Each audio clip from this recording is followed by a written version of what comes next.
कराची की सूरत हाल मामूल पर लाने के लिए हुकूमत की जानिब से कराची में सर्जिकल ऑपरेशन का ऐलान किया गया है, मगर बहुत सी जमातें कराची में फ़ौजी ऑपरेशन का मुतालबा करती हैं। मेरी टैक्सी में बैठने वाले ये मुसाफिर इस हवाले से क्या कहते हैं, आइए देखते हैं। ये है कि फ़ौज की बातें हो रही हैं, अब देखते हैं फ़ौज आती है नहीं आती। आप क्या कहते हैं, आनी चाहिए नहीं आनी चाहिए फ़ौज? फौज देखें उस वक़्त आएगी या आना चाहिए जबकि बहुत ही डेंजर, खुदा न खास्ता के हालात इतने बिगड़े हुए हों कि जो ना सुधर रहे हों। नहीं, आप क्या समझते हैं पुलिस और रेंजर्स कराची में फेल हो गई अमन और अमान कायम करने में? तकरीबन मैं तो ऐसे लगता है, ऐसे ही लगता है मुझे। तो ऐसा लगता है कि फौज जो है वो बेचारी इंतजार में बैठी हुई है और इनसे कह भी रही है कि चलो खुदा के वास्ते कुछ करो, कुछ नहीं कर पा रहे हो तो फिर हमें ऐसा ना हो कि आना पड़े। फौज के आने का मतलब ये है कि सिविल नाकाम है। बिल्कुल, लेकिन से हुकूमत तो कह रही है नाकाम नहीं, अमन और अमान कायम नाकाम नहीं तो फिर ये रोज इस तरीके से क्यों हो रहा है, ये हालात ऐसे क्यों हो रहे हैं कि जो कुर्बानी जारी है वो किस 10, 12, 20, 25, 50 ये जो रोज के जा रहे हैं, आखिर ये भी तो घर है ना, किसी के बाप है, किसी का बेटा है, किसी का भाई है, ये क्या है? कंट्रोल नहीं है तो ये मसला है ना, लाजमी बात है फिर फौज आएगी। नहीं, आप क्या समझते हैं कि अगर कराची की सूरत हाल बेहतर नहीं होती तो क्या वज़ीर आज़म साहब को इस्तीफ़ा देना चाहिए? जाहिर बात है वो नाकाम है फिर हुकूमत से। देखे ना, एक अरसे से चल रहे, बेरोजगारी चल रही है, आपका महंगाई चल रही है, क्या कुछ नहीं हो रहा है। इनके आने से जमहूरियत जमहूरियत जमहूरियत कर रहे हैं, जमहूरियत के आने पे जी हम ये कर लेंगे वो कर लेंगे, क्या हुआ बताइए आप मुझे। आमरीत को उतारो, चले जी आमरीत उतर गई भाई। उसके बाद आपने जमहूरियत ने क्या किया? महंगाई के अलावा, फाकों के अलावा कत्ल गारतगरी, दहशत गर्दी, कुछ दिया है बता दें आप मुझे। हुकूमत तो वो होती है कि जनाब अगर ये तकलीफ पहुंची है तो क्यों पहुंची, इसको चोट लगी तो क्यों लगी, तहकीक होती है, तशवीश होती है। जमहूरियत की तो हम ही लाए ना वोट देके। जमहूरियत हमने लाए तो इसलिए थोड़ी लाए कि अनसुनी हो जाए, उसमें अमल ही ना हो। कब से बोल रहे हैं, कब से सीख रहे हैं कि खुदा के वास्ते महंगाई को ख़त्म की जाए, ये दहशतगर्दी ख़त्म की जाए, ये चोर बाजारी ख़त्म की जाए। आप बताएं, जितने बड़े मोरे कोई सुनता है?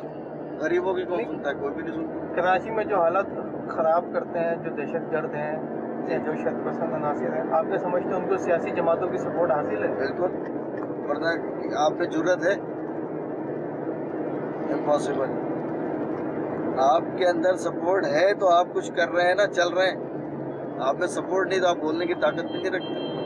कितने रईस लोग होते हैं, गर्दनें काट देते हैं लोगों की, कितनी किस तरह तशद्दुद करके मार देते हैं। लेकिन उनको ये नहीं पता है कि आखिर में अल्लाह ताला भी पकड़ता है कि हमारा अंजाम क्या होगा। हम देखें ना, हुकूमत से क्या तवक्का है, आम आदमी क्या तवक्का कर सकता है जब एक उनके वजीर आपस में लड़ रहे हो कि रहमान मलिक साहब को कराची नहीं आना चाहिए, उनका क्या काम कराची से। भाई रहमान मलिक साहब भी एक वजीर दाखिला है, वफाक के वाकई जाहिर होता है ना कि इनके आपस के शकलस के शिकार हम लोग हो रहे हैं। रहमान मलिक की जुगार मिर्जा की नहीं बनती है, मर्जी अवाम है। अमन और अमान की सूरत हाल और सोने की बढ़ती हुई कीमतों ने ज्वेलर्स के कारोबार पर काफ़ी असर डाला है।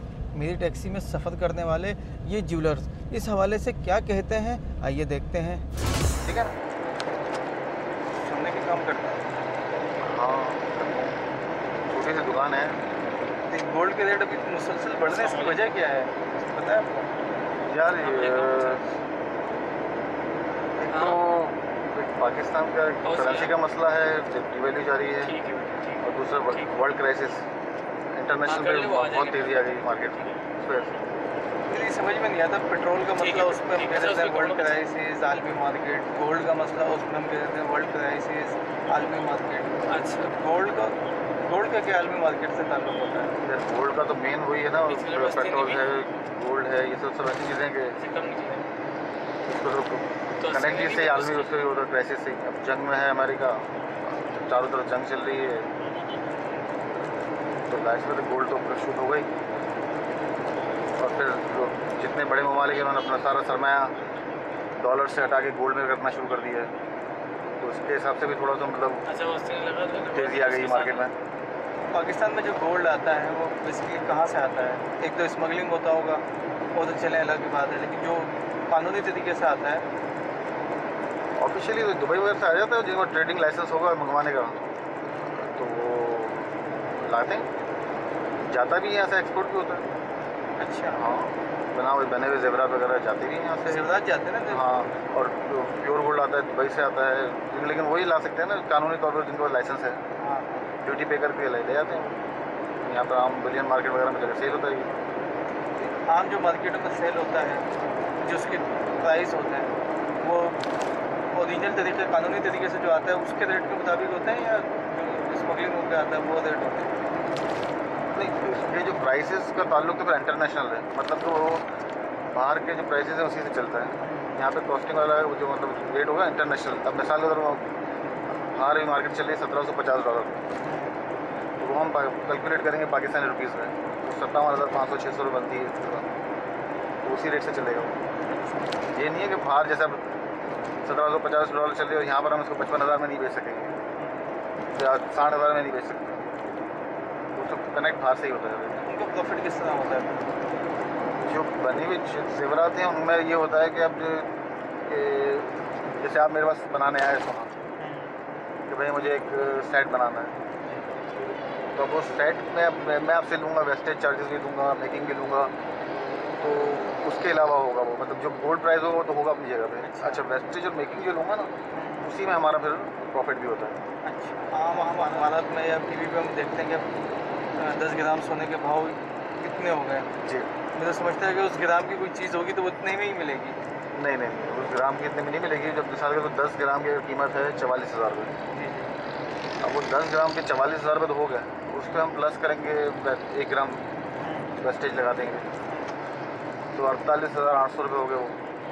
फिर इस पर आप मेकिंग लगा देंगे 200 रुपये, 49,000 हो गए, तो 10 ग्राम की चीज़ आपको 49,000 की मिलेगी। आजकल बिजनेस है गोल्ड में इतना? यार बिल्कुल, आजकल तो रेट इतना हाई है, बहुत बैठ गया है बिज़नेस एक तरीके से। गोल्ड के अंदर बहुत ही मतलब बहुत बुरी क्राइसिस है। महंगाई, एक तो महंगाई ने कमर तोड़ दी ज्वेलर्स की, दूसरी जो लोगों के पास सेविंग होगी तो गोल्ड खरीदेंगे ना, फिर गोल्ड इतना महंगा हो गया। फिर सबसे बड़ा जो मसला हुआ है वो ये है कि लूट मार। अब जिसके पास पैसा है वो भी नहीं खरीदेगा, वो क्यों खरीदेगा भाई? अब यहाँ पर 2,000 का मोबाइल अगर वो रखते हैं हाथ में तो वो भी छिन जाता है, तो लोग बोलते भाई क्या ज़रूरत रखने की गोल्ड पहनने की, इससे जो कैश रख लो या लॉकर में रखना, ये तो कैश ही रखे बंदा। शादी ब्याह में तो चलता ही है ना? शादी ब्याह में भी हाँ चलता है, लेकिन पहले जैसा नहीं रहा। तो जैसे पहले गिफ्ट्स वगैरह चलते थे, लोग ले जाते थे। किसी की भाई शादी है या किसी को गम में मतलब सोने का सेट गिफ्ट कर दिया, अब अगर सोने का अब सेट गिफ्ट करने जाएंगे तो 1,00,000 1,50,000 रुपये का आएगा, तो वही सेट पहले 10-15-20,000 में आ जाता था। इससे भी फ़र्क पड़ा है गिफ्ट से। अब दूर रिश्तेदार की शादी है, अब उसको 5,000 देने हैं किसी को लिफाफा, तो सोचता था नहीं तो 5,000 का हम लिफाफा दे रहे हैं, तो उससे बेहतर एक सोने का सेट देते 5-6,000 रुपये का, 8,000 रुपये का। अब वो अगर छोटा सा सेट भी लेने जाते हैं तो 20-25,000 रुपये का बनता है, तो फिर लोग बोलते हैं लिफाफा ही दे तो 5,000 वो ज़्यादा बेहतर है। 20-25,000 का सेट बन जाता है? छोटा सेट बन जाता है ना 20-25,000 के छोटे, मतलब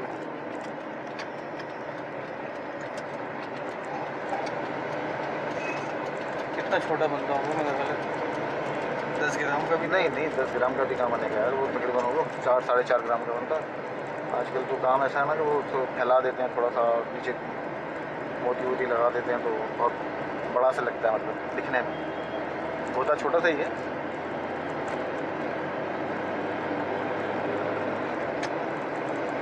गोल्ड के काम में मैंने तो सुना है कि गलत तरीके से बड़ा होता है कि 18 ग्राम 18 कैरेट क्या? हाँ, वो 18 कैरेट का भी होता है, 12 कैरेट का भी होता है, 22 कैरेट का भी होता है। इसके अंदर गलत तरीके से तो इस तरीके से होता है ना यार कि अच्छे बुरे तो हर जगह पर हैं, हर काम में है, चाहे वो सोने का काम हो, चाहे वो कपड़े का काम हो, मतलब कोई सा भी काम हो, उसको हर मतलब हर फील्ड में आपको मिलेंगे अच्छे बुरे। अब आपकी जो फील्ड है टैक्सी जब चला रहे हैं, अब इसमें भी अच्छे बुरे लोग तो मिलेंगे।